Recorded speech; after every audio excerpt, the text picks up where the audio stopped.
어떤 집에 가면은 이 막노동 하는 분이었어요. 스포츠 머리를 하고 목이 이만큼 두꺼운 분이었어요. 그분이 술이 이렇게 취해 있는데 문을 열고 속상한데 제가 들어간 거예요. 애들 다 데리고 들어간 거예요. 8시쯤 됐을 거예요 아마. 얼마나 매를 맞았는지. 돈 물어달라고 그래서 없다고 했더니 얼마나 매를 맞았는지.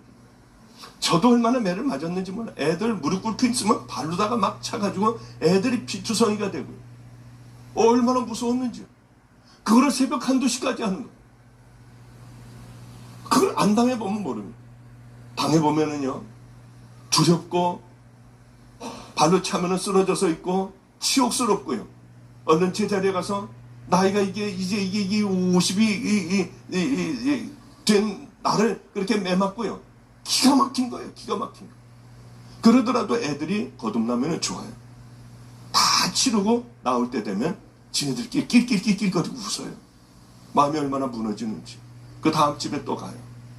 그리고 오면은 또 잘 지내다가 이게 지겨운 거예요. 이게 또 그 여자들하고 놀고 춤추고 술 먹고 하던 게 또 그리워지는 거예요. 또 그러면은 또 그 난리를 법석을 피고 또 한 차례를 그렇게 곤욕을 치르는 거예요. 그러던 어느 날 또 그렇게 하고 왔어요. 나는 무능력한 목사더라고요. 아무것도 할 줄 모르는 목사예요. 애들 하나 거듭나게 못하는 목사예요. 교인들도 하나도 없어요. 도대체 하나님께서 날 왜 불러셨는지. 그 많은 세월들 아무리 해도 교인들은 하나도 없었어요. 그러던 어느 날 아이들은 또 그렇게 하고 돌아왔습니다. 쇠파이프 하나를 준비를 해놨어요.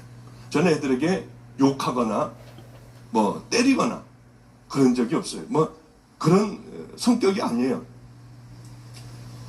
그래 이제 그 쇠파이프를 하나를 갖고 있다가 또 다시 다 돌아온 아이에게 하나에게 엎드려 뻗치라고 그랬더니 장난인 줄 알고요. 뭐 제가 때리거나 소리 지르거나 했어야죠. 저 때리시려고요?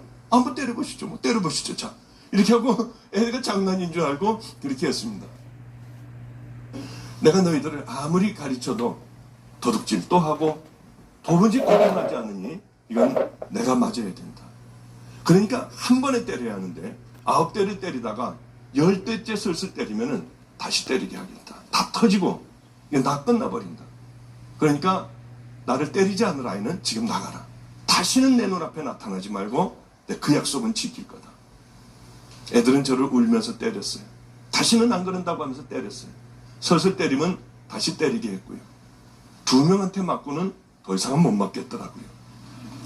더 이상은 아니 왜 그렇게 아프다는데 여러분 웃어요.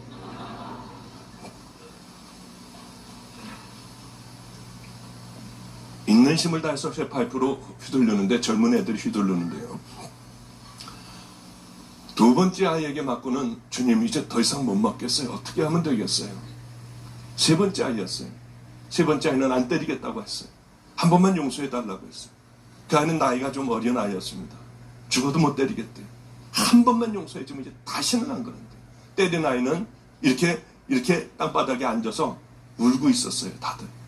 이게 아니야 때려야 해. 근데 얘는요 옆으로 이렇게 때려 이 넓적다리 있는데 이쪽 히프 있는 데를 때리는 게 아니라 잘못했어요 하고 자기도 이렇게 왜 웃으세요? 잘못했어요 하고 이렇게 들면서 있는 힘을 다해서 내리친다는 게 미안해서 이게 세게는 세게 하고 제가 소리를 들으니까 때리긴 때려야 하는데 때리는데 이 허리 척추 밑에 꼬랑지 뼈 있는 데 가서 맞았어요. 근데 저도요 애들에게 제가 무너지면 우리 집 애들은 다 무너져 버려요. 제가 그러기 때문에 무너질 수는 없어요. 언제 어디서도 제가 무너지면 뭐 다 끝나는 거 아니겠습니까? 우리 집 애들 다 무너지잖아요. 그 어디서나 어떤 형편에서도 저는 아픈 척을 하거나 아니면 그런 척을 안 해요. 당당하게 어디서도 깡패 애들 앞에서도 제가 당당하게 항상 맞섰어요. 그랬다 매도 많이 맞았지만요. 근데 이것을 딱 맞는 순간에 저도 모르게 굴르고 있더라고요. 땅바닥에서. 그리고 짐승 소리를 내고 있었어요. 막 소리를 내고 있었어요. 제가 아마 아파본 것 중에 평생에 그렇게 아파본 것은 없을 거예요. 그래 지금도 허리를 사실은 잘 못 써요. 지금도 아주 이번 미국 집회가 특별하게 아주 굉장히 아파요. 제가 늘 핫팩을 갖고 다니고 이렇게 했거든요. 그런데 중국에서 10시간씩, 하루에 10시간씩 말씀을 전하고 그렇게 하다가 보니까 아주 상태가 안 좋은데, 저를 차로 이렇게 여기 데려다주고 이렇게 하는 분의 차를 타보니까 너무 따뜻했어요. 어쩌면 그렇게 따뜻하고 뜨거울 정도로 따뜻했는지. 그래서 어제도 내리면서 제가 여기서 내리기가 싫으네요. 그랬더니 왜 그러시냐요. 그래서 그 얘기는 아마 제가 잘 안 했을 거예요. 정말 내리기가 싫을 정도로 따뜻했어요. 제 차에 보면은 특별하게 제작한 이렇게 핫백이 있습니다. 등어리서부터 이렇게 밑바닥까지 뜨거워서 남들은 앉아서 운전을 못해요. 여름에도 저는 그거가 있어야 돼요. 마가리 다락방에도 제 의자에도 전기 그것이 있고요. 제 방에도 그것이 있고요.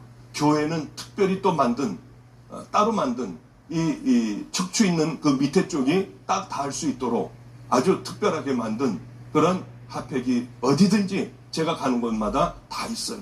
왜냐하면 그렇게 많은 세월이 지났지만 지금도 역시 허리를 잘 못 써요. 거의 그렇게 못 써요. 특별히 날씨가 궂은 날 같으면은 어떤 탕 속에 들어가서 움직이지 않으면은 참 하루를 힘들게 보내게 됩니다. 그래도 얼마나 감사한지. 그런데 그러고 나서 다시 이제 일어나서 맞는데요. 애들이 막 울었어요. 막 다 울었어요. 근데 그 다음에 또 맞는데요. 놀랍게도 하나도 안 아픈 거예요. 그냥 이 털썩털썩 하는 느낌만 있지. 애들이 그렇게 때리는데 울면서 때리고요. 막 소리 지르면서 때리고요. 그런데 전혀 안 아프더라고요. 그 매를 하여튼 다 맞았어요. 약속한 그 아이들의 매를 전부 맞았어요. 덕분에 엎드려서 한 달 정도 이렇게 살았지만 얼마나 감사한지. 너무 하나님 앞에 감사했어요. 그 이후로 지금까지 한 번도 애들은 도둑질한 적이 없어요. 얼마나 감사한지. 애들하고 얘기를 했어요. 너희들은 왜 나를 때리고 변화됐니? 아니, 말도 안 되잖아. 너희들이 왜 나를 때리고 그렇게 도둑질을 안 하기 시작했니? 새벽마다 애들이 울었어요. 새벽마다. 왜 그랬니? 세상이 다 거짓말인 줄 알았대. 우리 부모도 그렇고, 우리 주변에 있는 형제도 그렇고, 다 거짓말인 줄 알았대. 그랬는데, 저하고 살면서 자기하고는 상관도 없고 피도 섞이지 않았는데, 자기를 위해서 맞는 사람은 처음이었대. 쓰러져서 소리를 지르고요. 막 이상한 소리를 내면서 눈에 초점이 안 맞아 그렇게 굴르고 있는 저를 봤대요. 그리고 일어나서 다시 맞더래요. 그리고는 한 달 동안 움직이지도 못하고 그러고 있는 저를 봤대요. 그러면서 그래, 그렇구나. 나도 세상에서 나도 사랑받는구나. 그것을 깨달았대요. 우리 애들이 이제 큰 애가 있어요. 지금 대학교 다들 대학 다녀야지. 근데 그 중에 한 애가 요즘에 와서 하는 얘기가 있어요. 와서 제가 몸이 아프고 그러면 애들은 울어요. 제 발을 이렇게 주물러 주면서 우리 목사님 나으셔야 하는데 하면서 그때 얘기를 얘가 한번 했어요. 우리 태균이라는 아이. 그 아이가 뭐라고 하느냐면, 목사님, 그때가 없었으면은 저는 버림받았을 거예요. 왜? 목사님, 저는 그때는 몰랐어요. 그냥 목사님은 그냥 고맙고 그냥 귀한 분이라고 생각을 했고, 저 목사님을 위하여 내가 목숨을 걸어야겠다, 저 목사님을 지켜드려야겠다는 어린 마음에 그런 생각을 가졌대요. 그랬는데 요즘 목사님 생각해보면요, 예수님이 우리를 위하여 채찍도 맞으시고 십자가에 달려 돌아가시고 모진 고난, 모진 어려움 다 겪었는데, 목사님을 보면서 그 옛날을 목사님을 생각하면서 우리들은 거듭났대. 그런데 이거는 하나님의 아들이신 그분이 십자가에 달리셨다는 거예요. 그런데 왜 그걸 보고 우리는 거듭나지 못하는 거예요? 왜 그걸 보면서도 우리는 새로워지지 못하는지 모르겠다고요. 그러면서 그 아이가 바로 얼마 전에 고난주간을 맞아서 그런 얘기를 저에게 해줬어요. 그 얼마나 참 감사했는지. 그런 어려운 가운데 사는데도 여전히 힘든 거예요. 먹을 것도 별로 없고요. 우리는 교육자 회의라고 있습니다. 목사님들이 한 달에 한 번씩 모여서 밥을 먹어요. 회의도 하고요. 감리교회는 그렇습니다. 그랬는데 밥을 이틀간이나 굶었어요. 금식하고 굶는 거는 다릅니다. 그래, 내일이면 이제 교육자 회의야. 가면 시큰 먹어야지. 그 밤에 잠이 안 와요. 먹을 걸 생각하면 좋아가지고. 그러면은 상하고 상 사이에 가서 앉자. 그리고 이쪽에서 반찬을, 저쪽에서 반찬으로 먼저 잔뜩 배불린 다음에, 그 다음에 우린 돌솥밥을 평안지방에서는 늘 먹었습니다. 이렇게 돌솥을 여기다가 따로 놓고, 물을 부어놓고, 그거 밥을 먹으면 정말 맛있을까요? 그리고 그렇게 생각을 하고요. 정말로 제일 먼저 식당에 가서 의자 상하고 상 사이에 가가지고 딱 적당히 앉아가지고요. 그러고 기도하는 척하고 있는 거예요. 왜냐하면 기도 안 하면 저쪽으로 가라고 하면 또 이쪽 가가지고 먹고 할 수 없으니까 기도하는 척을 하고 있는 거예요. 그럼 와가지고 왜 똑바로 앉지 이렇게 앉아. 그래도 모르는 척하고 기도하고 있으면은 이상하게들 앉다가 저쪽서부터는 제대로 다 앉아요. 이제 어른들 앉는 데서는 제대로 앉아요. 우리야 뭐 맨 꼬레비니까요. 그리고 이제 천천히 양쪽 반찬을 왔다 갔다 하면서 아무도 눈치 못하게 천천히 먹어요. 그 밥을 따로 놓고 이제 물을 부어 놓고요. 그리고 한 숟갈을 밥을 툭 하고 집어넣으면 어쩌면 반찬 몇 개 집어넣는데 죽을 것 같이 힘든 몸이 싹 풀리는 거예요. 밥을 한 숟갈을 딱 따먹고 몇 번 씹지도 못하고 그냥 꿀떡 생기면은 이만한 게 일로 쭉 들어가는 게 얼마나 감사한지. 아버지 감사, 주님 감사, 주님 감사 하면서 이제 그걸 먹는 거예요.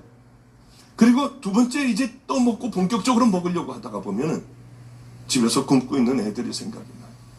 도저히 양심상 못 먹겠는 거예요.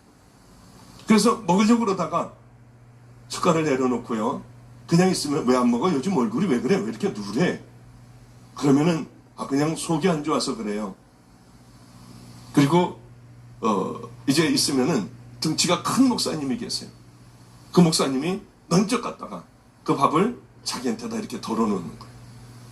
얼마나 속이 상하는지. 나는 언제까지 이렇게 살아야 하나. 참 속상한 마음으로 왔어. 그런 날들이 참 많았습니다. 그런데 이상하게 어떤 생각이 들기 시작을 하냐면은 이제 고난이 거의 끝나간다고 하는 생각이 저도 모르게 드는 거예요. 이제는 거의 끝나간다. 그런데 제가 심장이 아팠다고 했지 않습니까? 하나님이 고쳐줬다고 했잖아요. 그런데 마지막 고난이 이제 제게 몰아닥치기 시작을 했어요. 우리는 감리교회는 목사 안수를 받으려면은 뭐가 있어야 하느냐면 건강진단서 딱 정해준 국가 기관이나 뭐 이런 데서 건강진단을 받아야 돼요. 근데 이상하게 몸이 죽어가기 시작을 했어요.